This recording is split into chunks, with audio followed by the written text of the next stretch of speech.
And the person here that knows the sleaze, that's her. That's Leslie. Give me some. Hello. Stories coming out on both sides on this Lizzo, the latest on Lizzo. Oh, yeah. This one from Entertainment Weekly. There's a director who said she quit Lizzo's doc, calling her, quote, a narcissistic bully, claiming she built her brand off of lies. Sophia Allison claims she exited her role as the director of Love Lizzo after 2 weeks because she was treated with such disrespect, alleging extreme, toxic, and hostile work environment. And that's actually from the director, Barnes. Now, you're talking about, this is not, it's sad, but when the dancers came out and said their thing, people were like, they're just backup dancers. Here we have an African-American Oscar-nominated director who is coming at you. And people are going to take her credibility, and this is bad for her. Lizzo creates, quote, an extremely toxic and hostile work environment and undermines the work, labor, and authority of other black and brown women in the process. Those are damaging words. And again, this is the person who was the original director of the documentary. It's unbelievable. Sad news, Sandra Bullock's longtime boyfriend, Brian Randall, has died after a 3-year battle with ALS. They met in 2015. She had hired him to take pictures of her son. And they, got into a relationship and, kept it very quiet because she keeps her personal life quiet now. And, he just passed away. It's really sad. It's so sad. Do you see the story about Chris Noth breaking his silence on sexual assault allegations? Of course, Chris Noth from Sex and the City, being accused of sexual assault by multiple women and discovered where his, now worrying about where his career is going. He finally came out and said, quote, I strayed on my wife and it's devastating to her. Not a very pretty picture.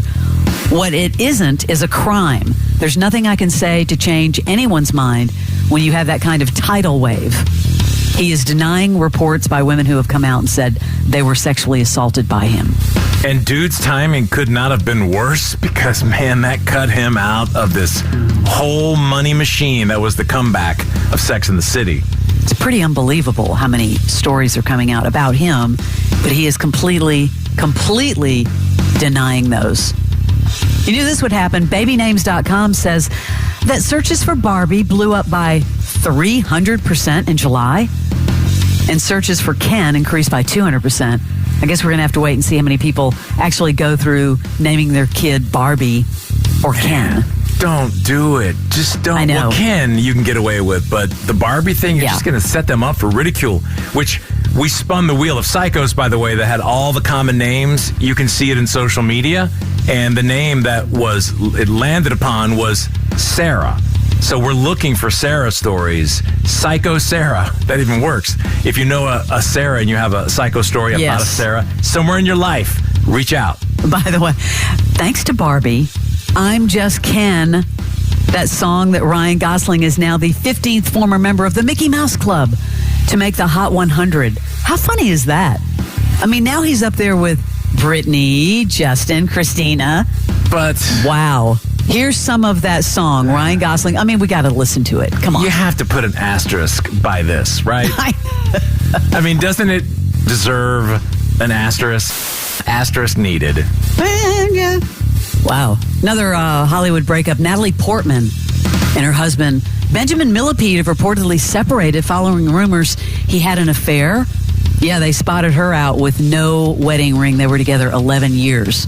He cheated. She was married to a millipede? Mm-hmm. Which is how many? Yeah. You're so funny. No, that's like, it's that little wormy thing, right? Yeah. Yeah. How many legs?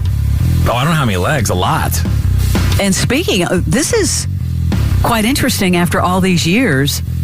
Russell Brand opening up after all this time about his short-lived marriage to Katy Perry. He was on that episode of Running Wild with Bear Grylls, The Challenge. Talking about his ill-fated reunion with Katy Perry took place at a very chaotic time in his life. You know, they tied the knot back in 2010, married for 14 months. You remember that story. He dumped her by texting her minutes before she was due to perform on stage. Yeah. How many of those have happened where it's over by text? But here he is talking about their short-lived marriage. I mean, dude was out of control at that time. He was the hottest thing going. Remember how he was in everything? Yeah, now he's Mr. Zen. Yeah, he sounds super grounded now. It's like, what? So I didn't really start making a proper living till I was about 30, actually. Like the movies that I did in the States all happened like in my early 30s. So when were the years when you were married to Katie? You had to live through so much of that publicly as well. Oh yeah, that's right. That was when I was sort of most in the public eye and working in America. Some aspects of it were like amazing. Like she's an amazing person, and it was kind of incredible to live for a moment in that eye of the cyclone type aspect of fame. Aside from my like sort of feelings of affection for Katie, it's a time that I remember as being a little bit chaotic and a bit, for me, speaking for myself, a little disconnected. Life humbles us and teaches us, but the journey's not always easy. No, bloody well isn't, mate. Some of the routes you pick. I mean, is he being held hostage? Because that sounds like someone completely different. I'd like to see a documentary on him. Yeah. Completely fascinating. Finally, Beyonce's show at FedEx Field in D.C. Sunday night was delayed due to a massive lightning storm. I've been in one of those because it ran late. She had to pay $100,000 to keep the metro trains running an hour past closing so fans could get home. That was very nice of her. And then I saw this sidebar story. You know about the famous tour riders that bands have, right? We always joke around about. Oh, love those. The rock stars in their day.